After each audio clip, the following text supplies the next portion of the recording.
Welcome into a new edition of the Going Deep Buffalo podcast. As always, I'm your host, Kevin Massare. Lots to go over today, and I have a special guest today from Cover One and Buffalo Late Night, Thomas DeLaus. Thomas, how are you doing today, first and foremost? Doing great. I went from warm to cold, which is fine. I'm used to that, but I'm excited, and it seems we are, really in the thick of the combine talk, and things are starting to heat up. Yeah, there's a lot to go over here today. I wanted to have you on. It was a great time to have you on for our inaugural visit for you. So a couple of topics I want to set, and you have a great show tomorrow, I believe, right? So what's going on in your world tomorrow? What do you have going on? So tomorrow, I have at 7 p.m. on Cover One's YouTube channel to kick off the show. I've got Caroline Fenton, who's from Locked On LSU, there to talk about Malik Neighbors and Brian Thomas Jr., maybe ask about Jaden Daniels and if he lands with the Patriots. And then I've got everybody's favorite international man of mystery, Mr. Bruce Nolan. He's going to join me, talk about combine, free agency, everything in between, and just pick his mind and see what he's thinking. Yeah, that's quite the show. So we're going to kick it off the best that we can here today, going over some topics that I have in mind, maybe some special things Thomas is looking forward to this week as some interviews and some measurables starting to come in, and definitely been some national interviews. So I want to start there with you. So you saw a couple of things. Obviously, we had a press conference from Brandon Beane and Sean McDermott. Anything that jumped out to you initially from the comments from the Bills brass? Obviously, they have more money to work with than they thought, but anything else jump out to you with any player prospects you think they're looking at? Talk to me about anything of that hour of conversation. So I didn't take a whole lot from Sean McDermott, but Sean McDermott is more coach speak. He's very PR front forward. So there wasn't a whole lot there. Brandon Beane, though, he always is the guy, and I said before the press conference happened, he's the one that's going to give you something, and he did. He was very forthcoming. A lot of questions about the 2018 draft with Josh Allen, which was fine. I get they're trying to see where his brain was and maybe try to parallel some stuff. But the one thing he did talk about was with the wide receiver. He mentioned a couple things, and one piece that I took really, really, I think, as a highlight was he mentioned speed and how drafting a guy with speed can also be a bad thing, because when that speed leaves, when they don't have that anymore, they don't have that ace in the hole. So I think that's a very intriguing piece for Brandon Beane, because it kind of tells you, a lot of people are like, oh, maybe he'll go right for Xavier Worthy. I don't know if I see that. I don't know if I see a guy like Xavier Worthy being the absolute number one, shoe-in for Brandon Beane, because I think it's somebody that's going to fit a multifaceted approach for this team. I mean, let's talk about Gabe Davis, right? Gabe Davis, not everybody's favorite, but Gabe Davis did a lot of great things for this team. Not only was he a great blocker, but he had good speed. He was a contested catch guy. He was really, for the most part, had some pretty good hands minus some bad drops.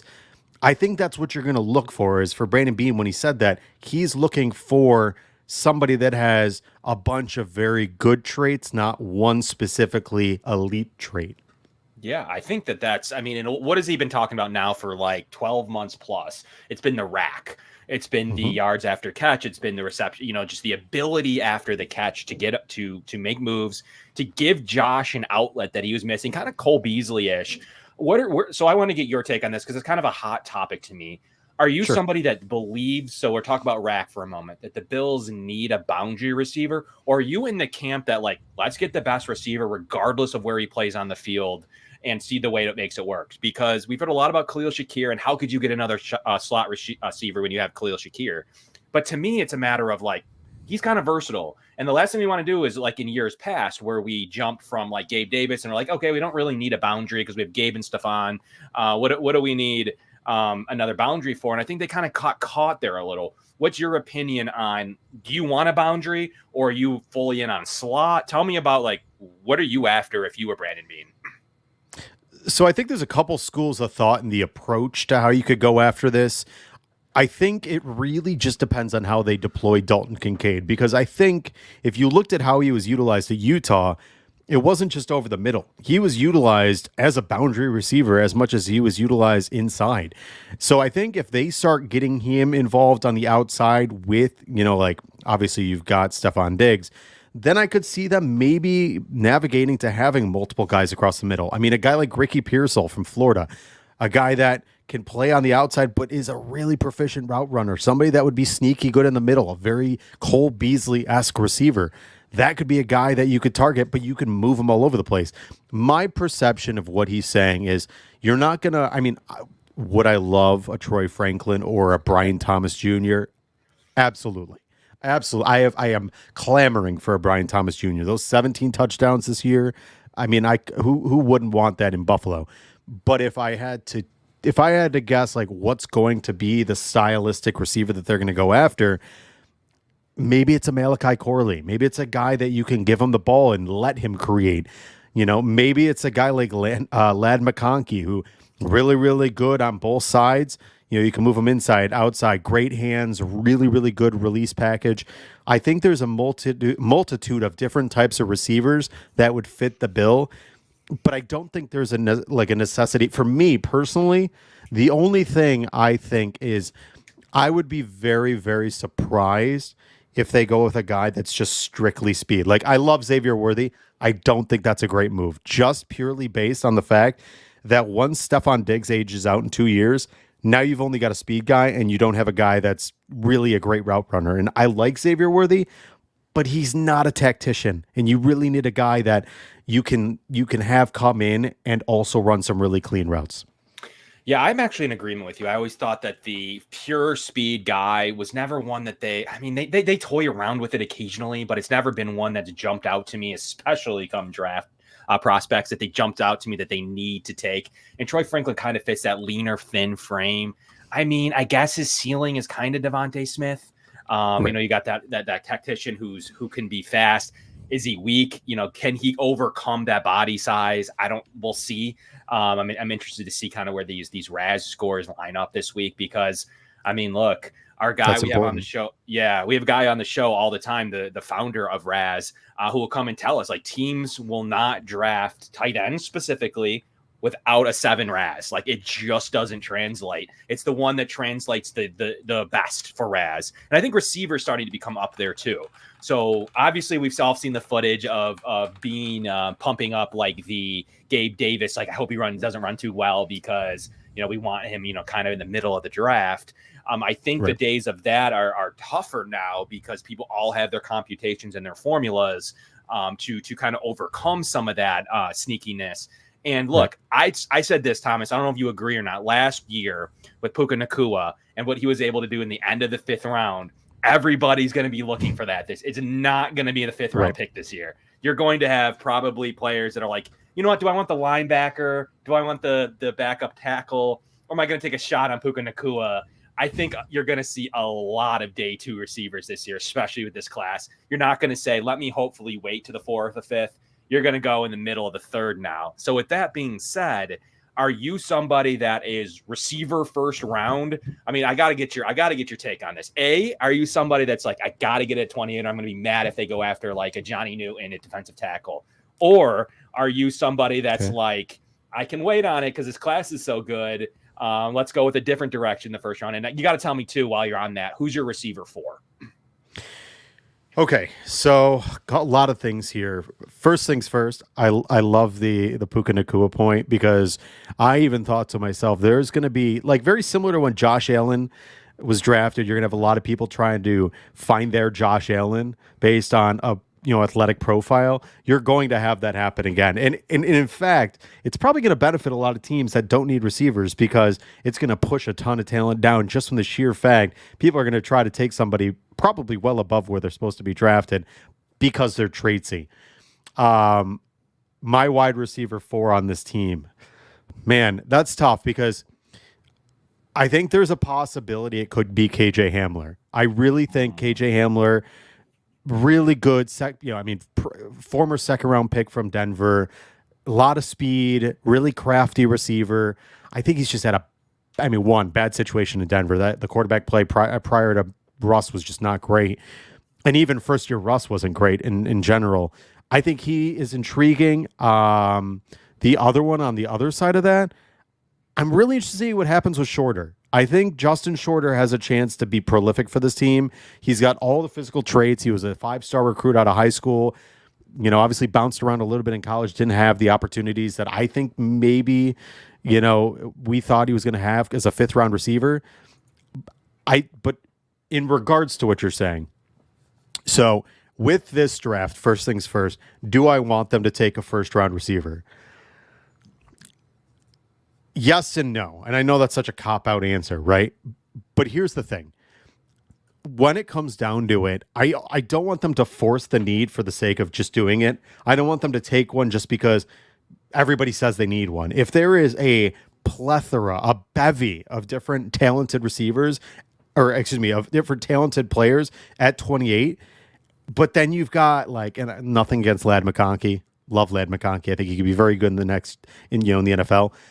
If you've got Ladd McConkey and A.D. Mitchell and Xavier Worthy at 28, but then you've got guys, for some reason, a guy like Byron Murphy or Jazir Newton or Adisa Isaac or, you name it. Let's say for some reason Cooper DeJean falls to 28, right? Not that it would happen, but if you have one of those, a very, very touted, or a Jared Verse, right? If you got somebody falls into your lap, I know it's not a popular opinion. I know people don't think that going defense in the 1st round is a good idea. But what I implore you to understand, folks, when you look at 5th-year options, the 5th-year options that carry the most weight are wide receiver, defensive end, defensive tackle, quarterback. That's it. Those have the highest number when it comes to whether it's, that 5th-year option or the franchise tag based on Pro Bowls, 2 Pro Bowls, criteria met with the amount of playing time. All of those hit their highest peak with those 4 positions. So you're not going to do yourself a disservice by getting one of them in the 1st round. It just comes down to value. And like Kevin was saying at the top of the show, I don't know if you have to force a receiver. I think you can get some quality depth in the 2nd, the 3rd, the 4th round, even the 5th round. You might be, we've seen the Bills have been great in those mid to late rounds. You could find a stud receiver later on that's going to, fit that positional value that you're looking for without also kind of just narrowing your approach. Because I feel like, Kevin, you would have to agree with this. If you go wide receiver in the 1st, now you're really narrowing your scope as to what's available later on, where you have to try to find a defensive tackle. You have to try to find a linebacker. And we knew last year, look what happened. We wanted a linebacker last year, and we ended up taking Dorian Williams, and we watched Trenton Simpson go right in front of us. We watched, every single one of the linebackers fly off right in front of us. I don't want that to happen. I want us to take the best available option in that moment that puts us in, the most successful just position for long-term growth and long-term financial stability. What's interesting about the Bills and how they utilize their 2nd-round picks, especially under Brandon Beane, and we're going to see that at the Combine this week, and maybe it is at the receiver position, is that he likes to take a guy as high as possible on his board. Look, with O'Cyrus Torrence, he said he probably didn't expect him to be there. There's a couple other interior linemen that went right before O'Cyrus Torrence, and probably the knock on Torrence was he plays one position, really. Really well. But just one. We're in a day and age now where we're all positions, receivers to linemen, they need to be cross-trained. Can he play guard? Can he play center? Maybe right tackle if needed. And look, he was just the way he kick-stepped, the way he played, he was just a right guard. Could he play others? We'll see. He may not need to, but he was just a guard. And that was definitely a one-position guard, and it was definitely a knock toward him. Look, AJ Epinesa as well was a position of what can we do with this guy? We don't know what weight he's going to play at. It definitely had the pedigree of a late 1st-round pick. The Bills were kind of sitting there at the end of the round, roughly. They traded for Diggs. They were trying to get over the hump.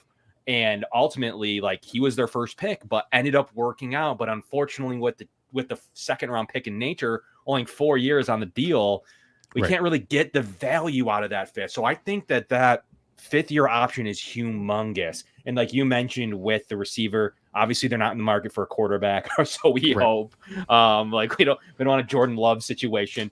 But you're looking at a case where You need that value, and Beane loves to negotiate too. He's done it so far. Mm-hmm. I expect him to do it with Gregory Rousseau. He just utilizes that 5th-year option. The player doesn't ever really play on it very much, Tremaine Edmonds, but he does use that quite frequently in player negotiations and saying, hey, we got you next year anyways. Let's spread it out a little bit and let's sign you long term. Help to their advantage with that Oliver, a deal that many thought was too much, but now is looking quite good for what they got at Oliver at. And I think they need to do the same. So I'm leaning receiver in the first round. Obviously, a scenario where you mentioned maybe someone that you're on receiver 5, receiver 6. At some point, that does neutralize, but then you have to worry about continued runs at receiver. By the time you pick again, are you getting 6, 7, 8, 9, and 10 off the board? Or are you feeling pretty confident that one of those 7th and 8th receivers is going to be there? Like at some point, those guys will, this is definitely talk about Baker. We talk about all types of other players. They will start to go. Like they don't just automatically go at 75 because that's where your draft board says. At some point they go, Thomas. So like I'm worried with later picks, especially with that late 3rd, basically a compensation pick. I'm worried about that. I need to get out in front of it. I need to get a receiver. No receiver drafted them in the Buccaneers in the first 3 rounds.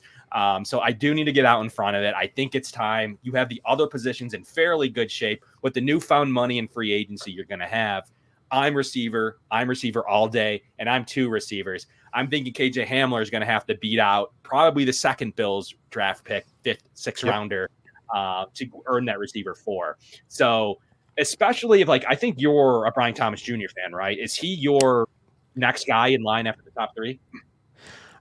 I think it's very, very close. I love Brian Thomas Jr. I think him and Troy Franklin, and I keep going back and forth, literally back and forth. It's hard to say because I think they both, and a couple weeks ago, actually, I had the Locked On Ducks host that came and talked about Troy Franklin. Glowing remarks. They called them the skinnies, the wide receivers at Oregon, because they were so small. And Troy Franklin obviously just kept getting a little bit bigger and heavier, only 180. But yes, between the 2 of them, every day I constantly change my mind as to which one I like more.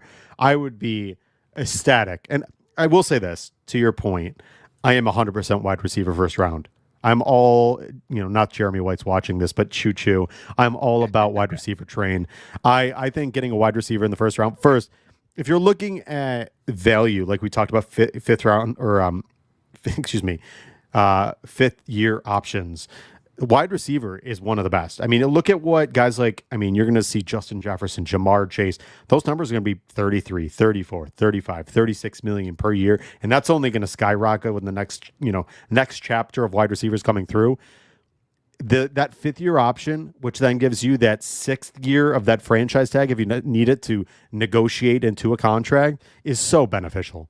But yes, long story short, Brian Thomas Jr. is probably my number 4, him and Troy Franklin. Are you looking for anything from them this week? Are you looking for one of them to separate? Are you looking for a Raz there? What are you ultimately, if you're on the clock right now, only 3 receivers gone, who are you picking? Like everything you've said so far tonight, which way are you going to go with the 5th year option, knowing where Diggs may be in a few years? I think one, height and weight is important, especially with Troy Franklin. Brian Thomas Jr. is about an inch taller, about 20 pounds heavier. So all things being equal, if they are about the same weight, great. The physicality off the line is going to be important, right? They're not going to do a lot of that in combine, but that weight is going to be an important part, when they're playing press man. Guys like Sauce Gardner, you want a little bit of extra mass when you're going against a guy like that that's ultra physical, or L'Jarius Sneed, right? The one thing I'm really looking at is, outside of the typical 40-yard dash, 3-cone drill, is I just want to see how they hold themselves, how they interact, how they do in the interviews. I think those things are really important because those are telltale signs as to, will the Bills like you? They don't deviate too far off of blue-collar guys. I mean, there is something to be said for guys that fit the mold. They like that. They like a certain character, and they want that type of person in their locker room. But the one thing that you said is very important is the RAS score. If you look at the Buffalo Bills from Brandon Beane's first year to last year, yes, Brandon Beane has looked at RAS score as the most predominant factor in most people he drafts. In fact, so much so, his first draft, he had one was it one or two guys that had a RAS score that was like an A at the top of the line. And the rest of them were like B, C, D in terms of RAS scores, and the 4s, the 5s, the 6s. Last year, 7 out of 8 were all top RAS scores. So Brandon Beane's looking. He knows it. Every year it's increased. It's been a gradual increase. RAS score is very, very important to him. So those are two very specific variables that I'm going to be looking at. But 40-yard dash is going to be very important because those are separators. You know, like a guy like Troy Franklin, he's probably going to run really fast, and that's not good for the Bills. If he runs in the 4.3s, he's gone. If he runs in the 4.3s, he is not going to make it to 28. If Brian Thomas Jr. runs in the 4.3s, he's probably not going to make it to 28. So it's one of those, and everybody saw the video of Brandon Beane watching Gabe Davis run. It's one of those, like, you kind of hope they run like a 4.45, 4.5. Not that it's going to happen, because then maybe you'll have a better shot at getting after them. Yeah, we're going to go over a little bit of Brian Thomas. You can cross-reference this on your show tomorrow. I'm going to tune into that to make sure. I'm very curious to see out of LSU what they have to say about him as a player. I got some awesome stuff that I'm going to be looking for at Thomas. We'll go over in a second to get your input on it. But to kind of cap off your RAS point, yeah, I tweeted just I think it was last week. Since 2021, every single Bills pick has a RAS score above a 6.1, except for 2 later picks in the 6th round. The majority of their 1st through 5th round picks who didn't make the roster, by the way. Luke Tenuta did not make the roster. Correct. Have been an 8+ in the first 5 rounds. So to say, like, look, does it translate? You know, there's the jury is still out. There's definitely still players with a 10. Look at Tommy Doyle, friend of the show.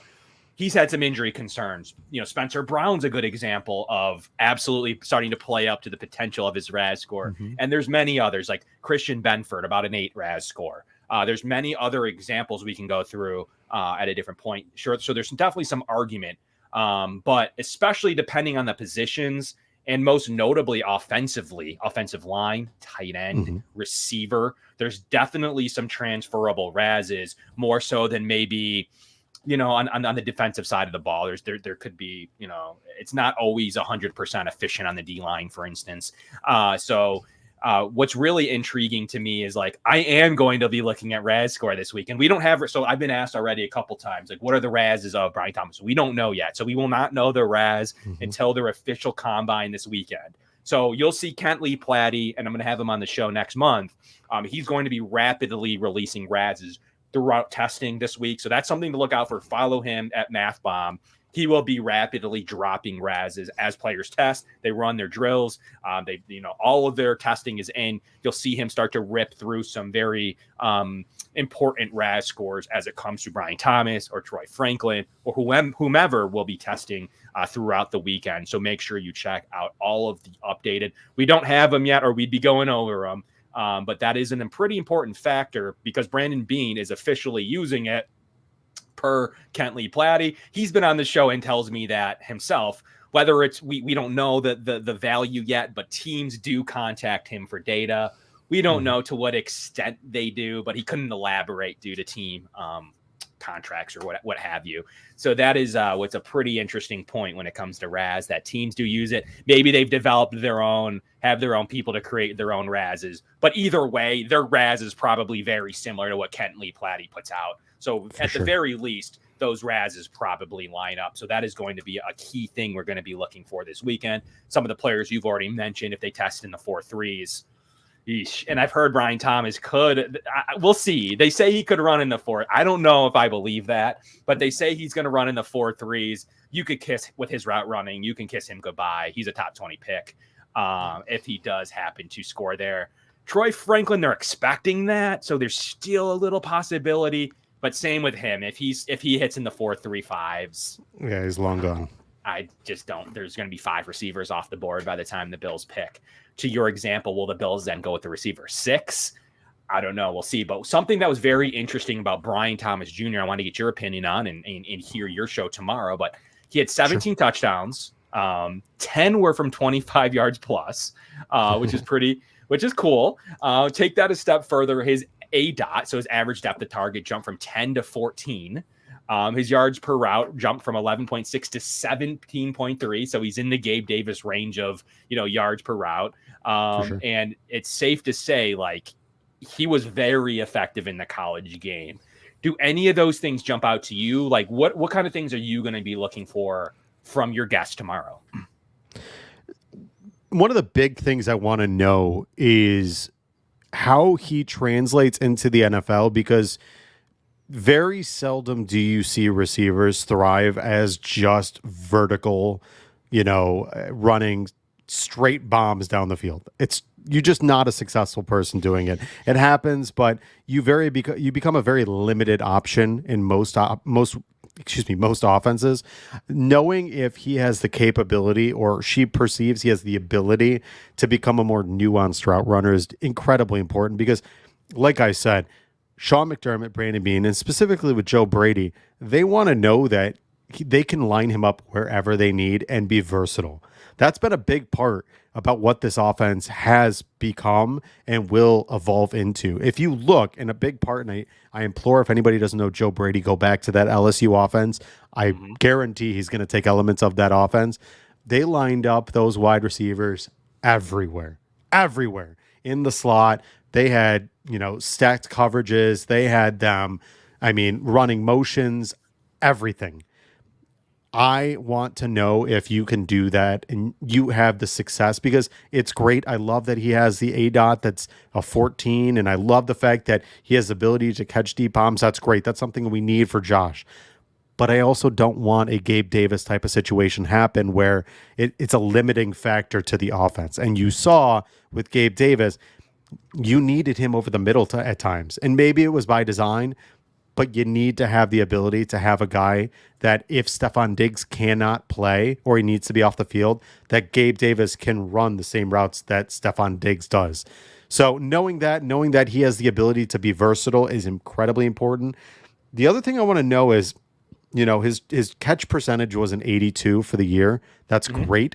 Is that a catch percentage, or how good are his hands truly? Because there is a difference between his drop percentage, his catch percentage, and where it falls in between.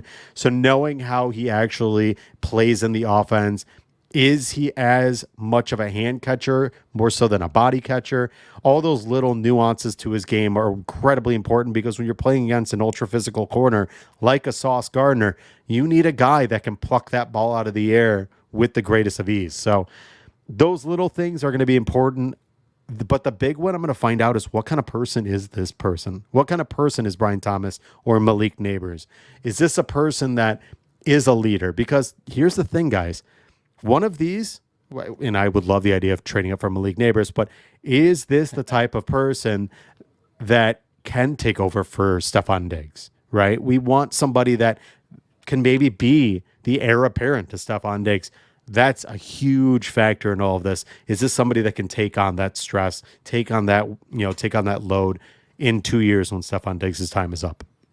Yeah, and also some final notes to put a bow on the LSU receivers. I wanted to get to that. You brought up a point that I wanted to get to right at the end here. But he's on the freak list by Bruce Feldman. He's on the freak list there, especially if he can get into those 4.3s. He's going to Brian Thomas will be very coveted. I was told that this combo is as good as Jamar Chase, Justin Jefferson. And we know what happened with Justin Jefferson being the second guy there for most of the time, and him going in the 20s. So will there be a similar style of conversation? And everyone said, well, maybe he's just a slot receiver in the NFL. Maybe he's this, maybe he's that. He's only able to do, maybe go deep, make nice contested catches. Obviously, Justin Jefferson was able to do it all, being the NFL's best receiver. And this duo is said to be as good as that duo. I'm going to listen when I hear stuff like that. Also, what's interesting here is I have route running, check. Athleticism, check. Height, check. Can he take advantage of that frame is the question mark that I have here. But that elite route running, the experience, the production, it's all a check, Thomas. So ultimately, I am interested to see some of the things you're able to find out tomorrow, because I'm not inside the draft room to figure out if some of the interviews are really important to them, I believe. And they pride themselves on, I think your own Uber from Cover One had Brandon Beane going into this year as the third best I tweeted it last year, the third best drafter per draft value ranking. And it can only go up with the hits. His biggest weakness was the second round, but where AJ Epenesa's wound up, what he got out of James Cook, what he's getting out of Osiris Torrance, there's no weakness in his draft right now. I mean, is every one of them Patrick Mahomes? Of course not. But you have no weaknesses on his draft resume. And the Patrick Mahomes trade was before him. So there's really no, I can't really find a weakness to his draft. He missed on Boogie Basham, doubling down. Okay. Outside of that, Zach Moss is still a good player. Wasn't my favorite running back, but he's a pretty good running back. I mean, he's going to get a decent deal in free agency. He's hit on these picks, and he said he has to hit on all 10 of them. What is your number realistically that he selects out of these 10, and how many does he need to hit? So I actually took a look at all of the drafts that he had, and he was something like a 60% when it comes to hit rate, which is for a GM is unbelievable. Hitting 60% of your picks, knowing that, I mean, if you go and look at Bill Belichick, some of his drafts, there was like 30% hit rates on some of them. The fact that Brandon Beane has been able to find not just depth, but quality starters in almost every single round of the draft, finding UDFAs, which is another big part, is an impressive aspect of Brandon Beane, aside from the fact that he's great in free agency. When it comes to all 10, it's going to be very intriguing because it just, with the fact that the salary cap is very, very tight for the Bills, and obviously you're going to see restructures coming in over the next couple days, right before the league year starts on March 13th. It's going to be intriguing as to how many they keep. Guys like Tyler Medikevich, does he make it through? Guys like Deontay Hardy, does he make it through? These are those years where those guys that might have had a roster spot might not, because their number's just a little bit too big. And when those situations happen, you're going to need a heavy amount of those 10 to make the roster, whether it's, a bona fide starter or a off the bench, I hate to say an off the bench starter, but look at what happened in the playoffs. You saw their third, their fourth, their fifth string players getting into action and playing important minutes. So maybe 6, 7 guys off of that 10 is important. I could see him hitting more. I truly, I'm a homer for the Bills. If anybody knows me and listens to me, they know I'm a Sean McDermott just flag waver. And when it comes to Brandon Beane, I'm the same way. I think Brandon Beane this is one of those drafts I could see him hitting 7 to 8 of those guys and them being very impactful pieces. Having 2 5th-round picks is huge. Having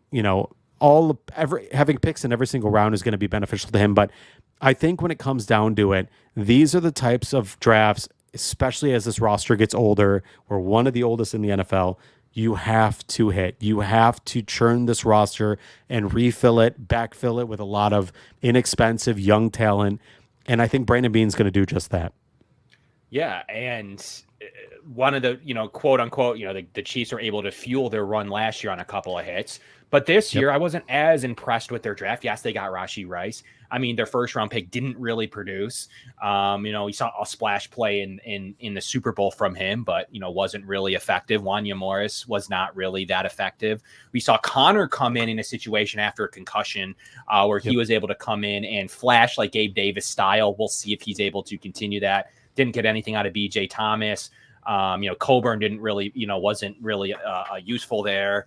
Mick Jones and others. So they didn't really draft particularly well last year beside Rashee Rice, and a couple of maybe potential with Connor, but ultimately wasn't that good of a draft for the year prior, hitting pretty heavily. So we'll see how that plays a role in the Chiefs land.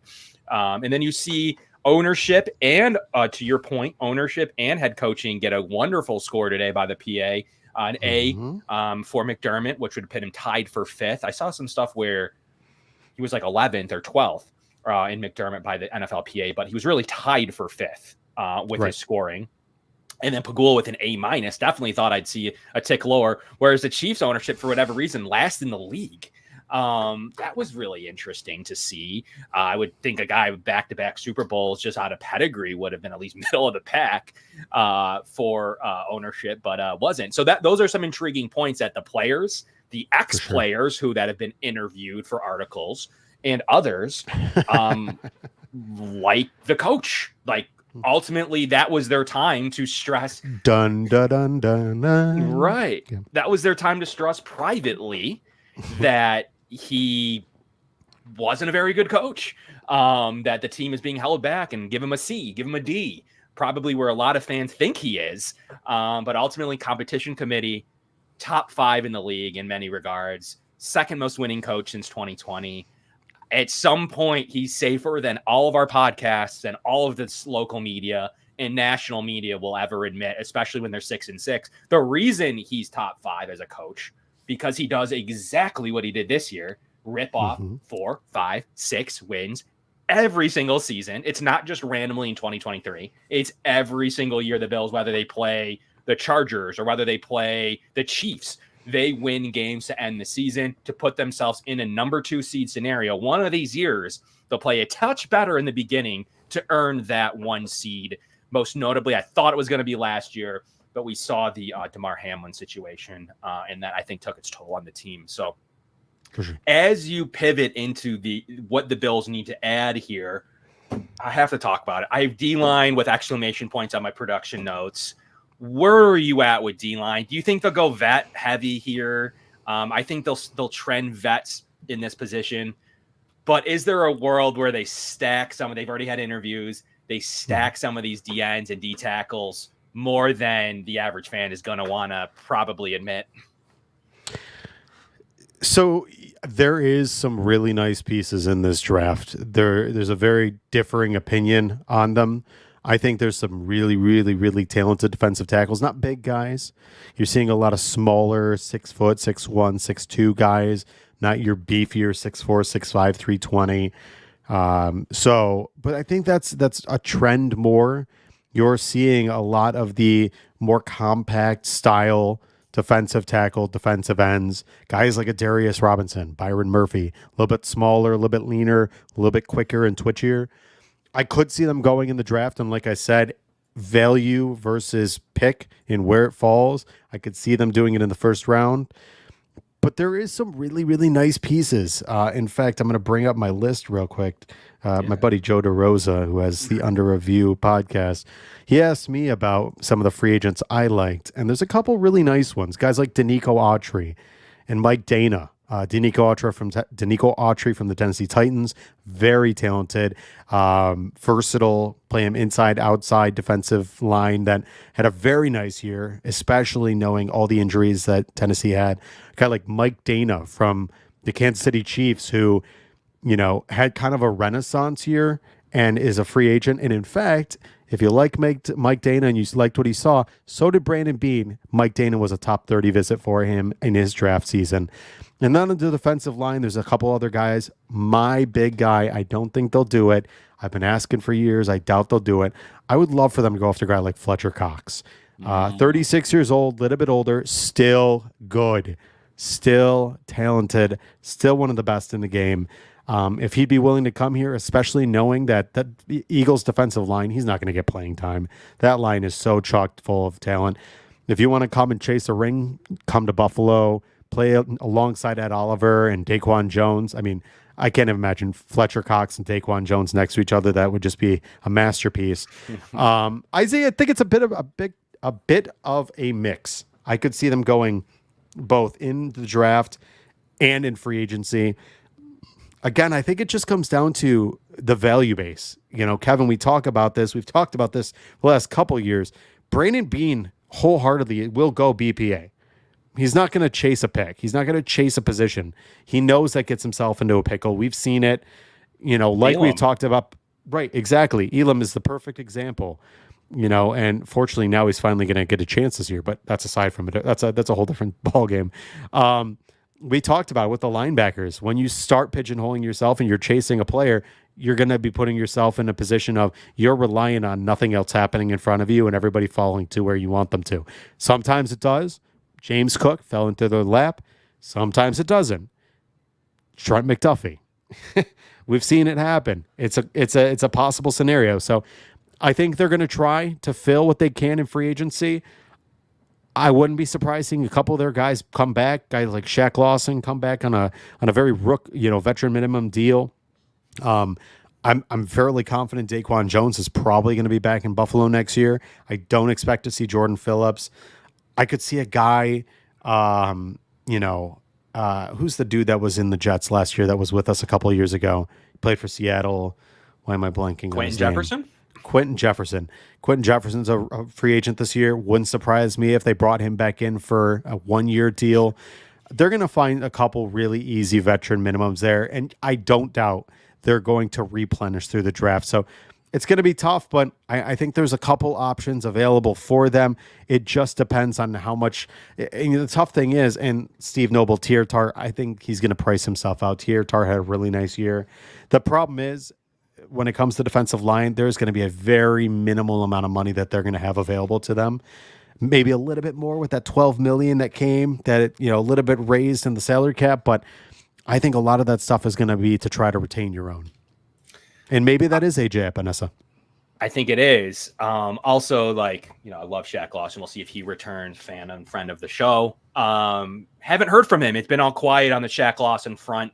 So nothing that I can report when it comes to Shaq and his return. He will usually give me some type of heads up, but I have nothing so far on Shaq Lawson. So we'll see. I think Brandon Beane usually likes to call him more come free agency than ahead of time, but anything could happen when it comes to Shaq. But Greg Gaines was a name that Kevin Syracuse, our co-host, wanted to sign. He is a good looking player. 1 year, $2 million probably gets it done, but I want a slight tick above that. A guy that I was looking at that could be fairly effective in this scheme, and I think he could get the money that we could play as a run stuffer, is A'Shawn Robinson. He's a guy that I'm thinking is going to get about $8 million guaranteed over 2 years, 2 for 6 average. And he's a guy that I think at 28 years old can be fairly effective. He's not 20. I swear to God, if you've ever watched Benchwarmers and they have what's his name, the baseball player, and he says, "I am 8 years old." I am fairly confident A'Shawn Robinson has been 55 years old since the day he walked in the league. I mean, look, he was on a pretty bad. Well, I shouldn't say that. I mean, under the Giants defense kept them in games throughout the season, especially from their front seven. And he's definitely a guy who's played really good football in his career. Actually had a PFF WAR of 0.22, meaning that him alone was almost equaling a quarter of a game from the defensive interior position, which doesn't seem like much, but over 17 games is a lot. So he's a guy that I've been eyeing on specifically to see what his value is. And I think with that newfound cap space, I do believe they spend it at D-line. I really do. Quentin Jefferson's a name who would be familiar. Kinlaw, I know, is a really popular name I've seen popped around because of his potential. Hasn't really put it together yet. Shelby Harris, an older gentleman himself. Maurice Hurst, Mo Hurst has picked it up lately. We'll see what happens there. And Daquan Jones, I do anticipate a Daquan Jones reunion. We got Roy Collins after Kinlaw. Yeah, I mean, he's definitely been somebody that's been much talked about. And free agency's set to kick off 2 weeks from today, 12 days to the tampering window. 2 weeks today, we'll be running the free agent special here on the Going Deep Buffalo show. As always, our show is brought to you by the Summit Center, some of the best autism care in Western New York, and Larson-Timko Funeral Home out of Fredonia. Please check out them for all of your funeral needs as well. So please smash the like button. We can continue to bring you great content and great guests from all over Bills land. We got Thomas from Cover One, my old pals over there. So we got plenty of great content coming, plenty of probably free agent shows and draft shows we have on the fold on all of our shows. So I'm sure we're going to have plenty of crossovers coming on all of our networks. So Thomas, give us some of your players, any position. It's going to be rapid fire now. Players you're looking at in this that could Malachi Corley, like who are you looking at in this combine that could make a name for themselves? Maybe you don't want them to do too good, but really, who are you looking at? Give us some names of guys that you think could be Buffalo Bills on the right situation. Well, my first one is Ricky Pearsall. I mentioned him. impeccable route runner, soft hands. I mean, he is everything you could possibly want out of a receiver. He is gritty. He's got good size. You can run him inside, outside, and that's the one I'm scared about because if he runs a good time, he's going to show his hands. In those drills, he is going to show his hands, whether it's combine or his pro days. He is going to flash, and he's going to flash hard.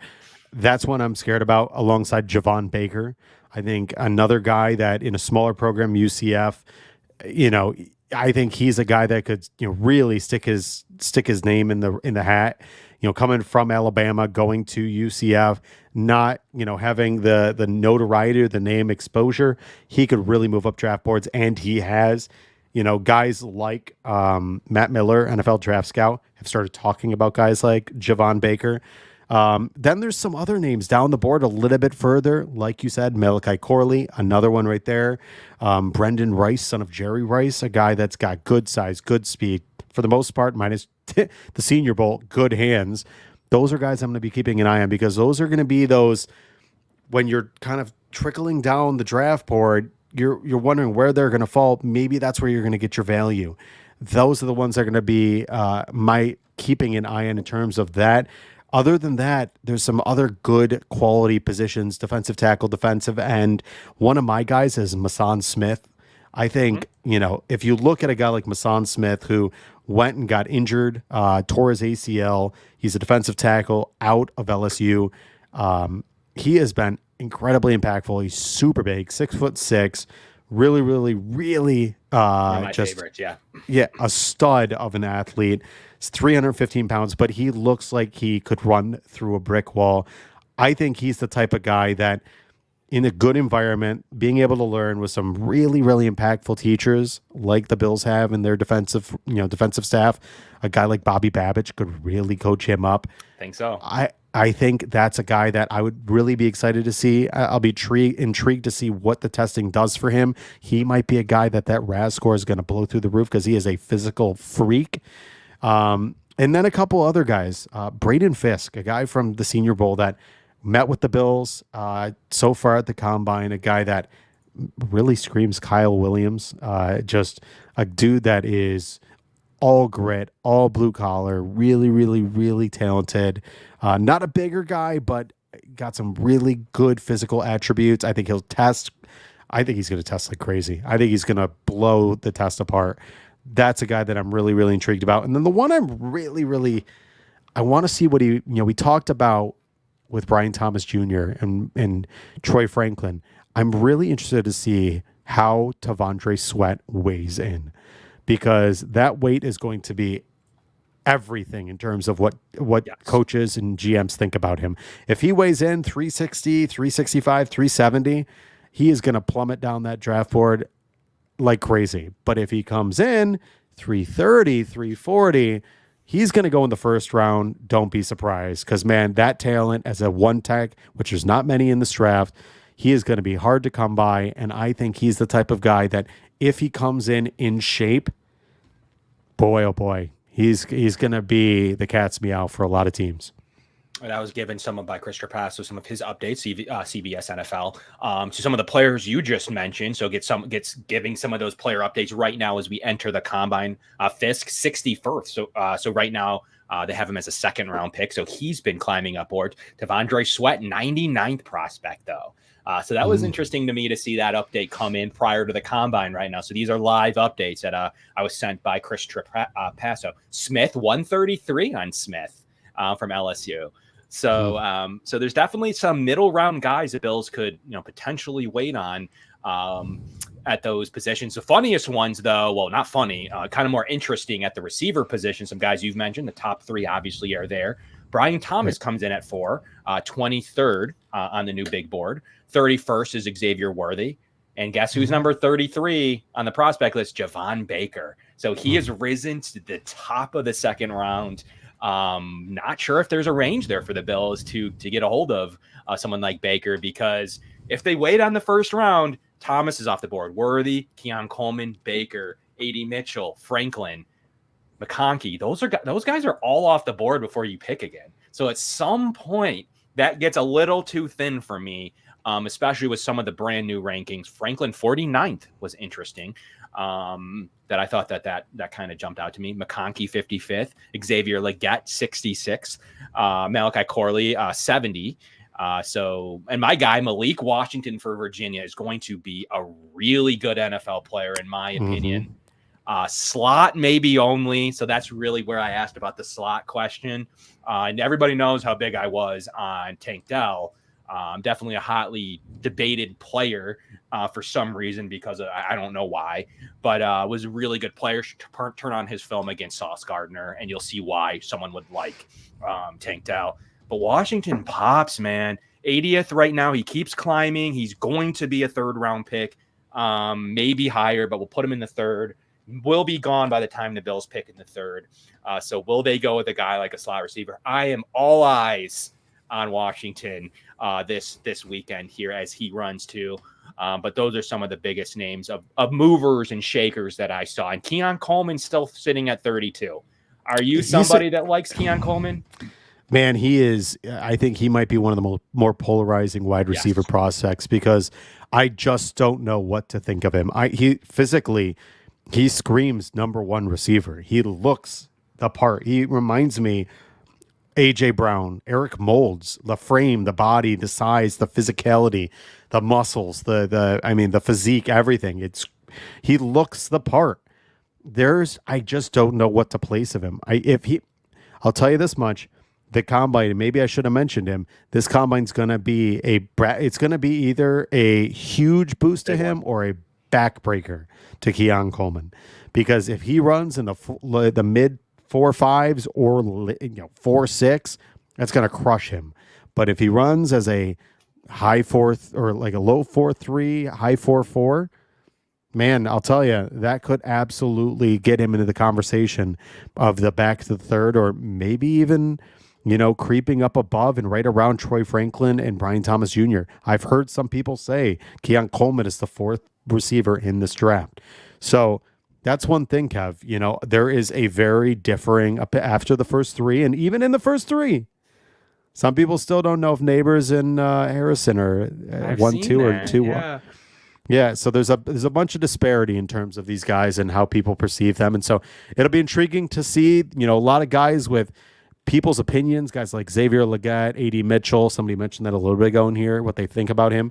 Those are guys that it's all over the board, all over the place. But I will say this, with A.D. Mitchell, and I don't know if, I'm sure you follow Brett Coleman. Brett Coleman, a very respected guy in the draft world. Him and Matt Miller, both love A.D. Mitchell so much so Matt Miller said, do not let the Bills or the Chiefs get A.D. Mitchell. Right now, 36 on the newest big board I have. I don't know why I'm using Trapassos like it's magic, but that's just the one that I was just updated on. I think it's the most recent updates that I have based on a lot of testing and events, interviews, the things that have happened right up to this minute. So that's more why I'm using it. He seems to have a little bit more wonky rankings at times. 36, though, for A.D. Mitchell. So right in that range of right after Baker, who apparently jumped him. But yeah, A.D. Mitchell is right there. That route running is smooth, man. It's sometimes it looks like he isn't going full go, but then I put on some film and it's like just some of those slants he's able to run, some of those just body control, what he's able to do is going to be something I am very intrigued in watching A.D. Mitchell, because I don't know where I stand on him yet. I haven't made my final opinion on A.D. Mitchell, but this will be a big indicator this week how I feel about it. I'm not going to use testing for everything, but I am very interested in A.D. Mitchell. Good question on the screen, though, Thomas. Want to get this from you. What are they going to do behind Cook? There's a ton of opening.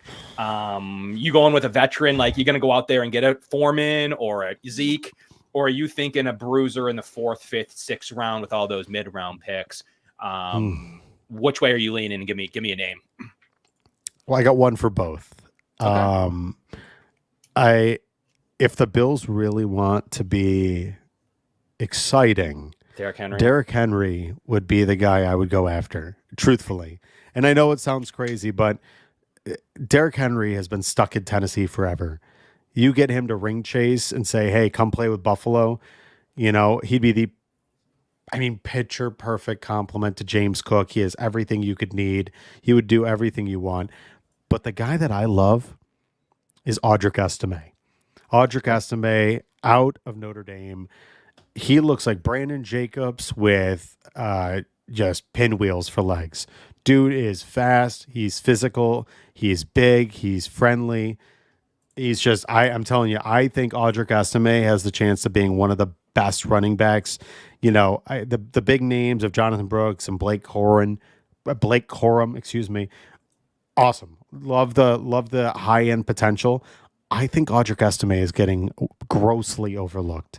I think that's a guy you could find him probably 3rd to 5th round, and he would be the absolute perfect complement and still give you very, very high end speed.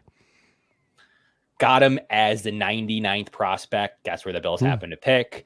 So yes, I think he's a late 3rd. Bills just happen to have a pick there. It may be too rich for people. I don't know, like for your reasons why. I do think he goes somewhere in the 80s to like 130s. So I don't think the Bills will have another crack at him if they do not decide that their 3rd round pick is worthy again of a running back. But I like him. If they decide to go that route in a late 3rd, who have worked out in late 3rds? You got Bernard, you got Dorian Williams. So they're willing to stack depth with those late 3rds, and they are key players now. After many of us have complained, why would they draft Bernard? Why would they draft Dorian Williams? Now those are key players to where the Bills don't have an issue at linebacker. In fact, haven't talked too many about linebackers. Yes, they'll get a vet free agent.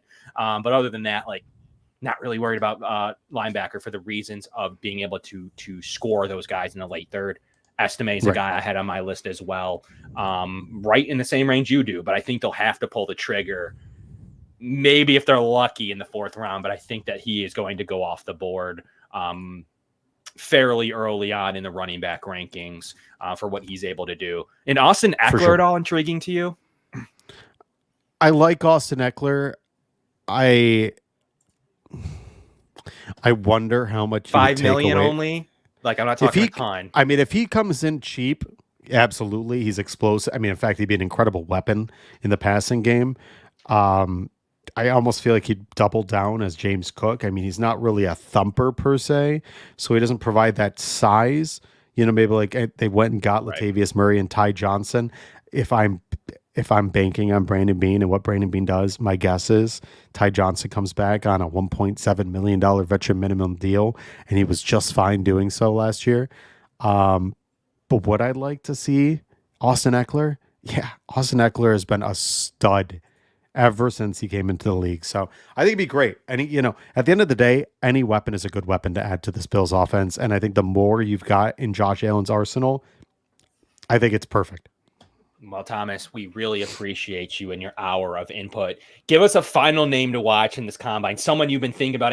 Could be quarterback. I don't care. Give us a final name of somebody you've been thinking about that could be interesting for the Bills' perspective, whether a backup quarterback, backup linebacker, a safety, anything you have on somebody maybe outside the receiver position. What is somebody that you want to watch and that people should be watching? And then obviously continue to tell our viewers what you'll be doing tomorrow. Sure. Probably Cam Kitchens. I really think I don't rule out that the Bills could go safety early. Whether it's, I don't necessarily mean 1st round. I think 2nd round is a possible situation for the Bills. Cam Kitchens is a guy who really has the ability to play both strong and free safety, which is imperative in the Bills secondary. You saw what Micah Hyde and Jordan Poyer did the last couple of years. They didn't really hold one position. They were very flexible in how they played. Having a guy with a lot of smarts who was a captain for a couple of years for Miami, that's going to be a big time add-on.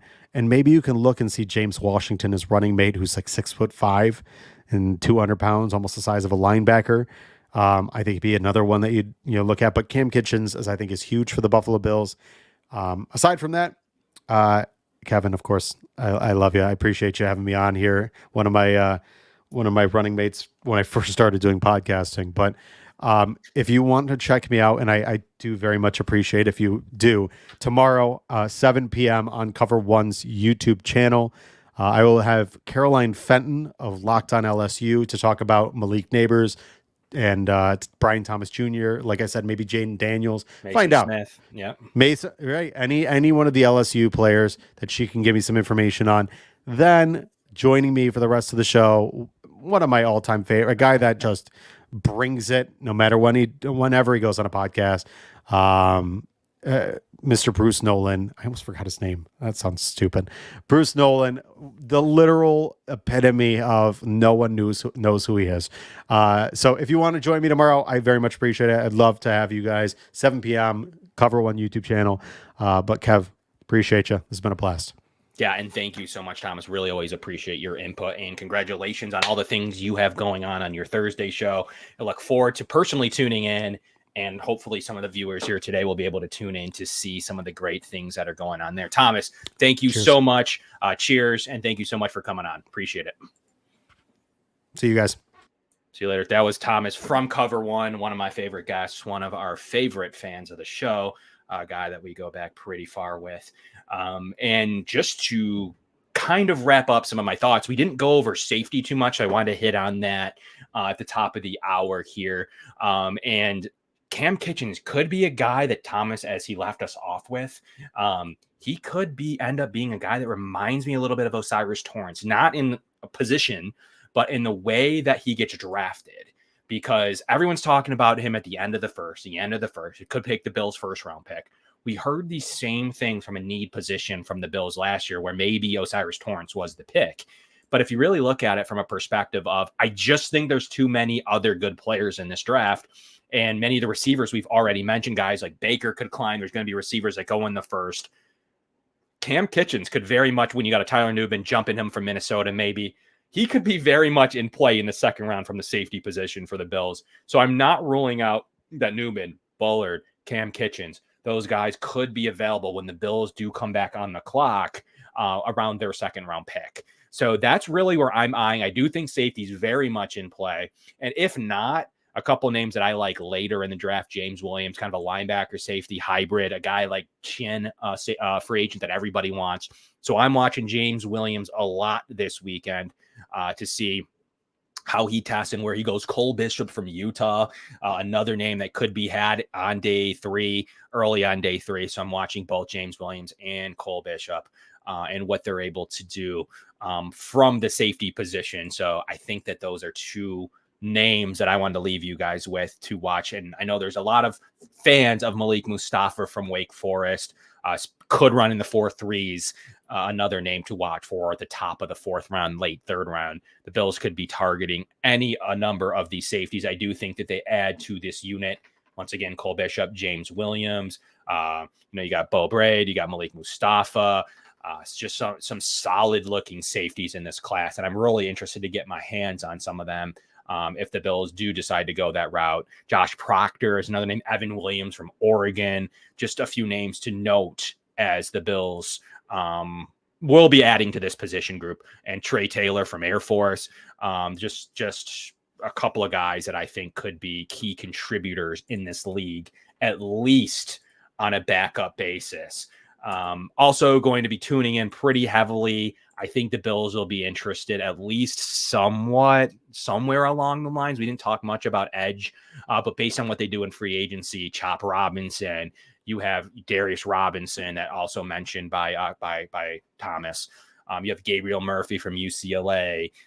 You have Isaac from Penn State, his running mate of Chop. So there's a couple of names that I'm really looking forward to. And yeah, one of my favorites is obviously Darnell Savage.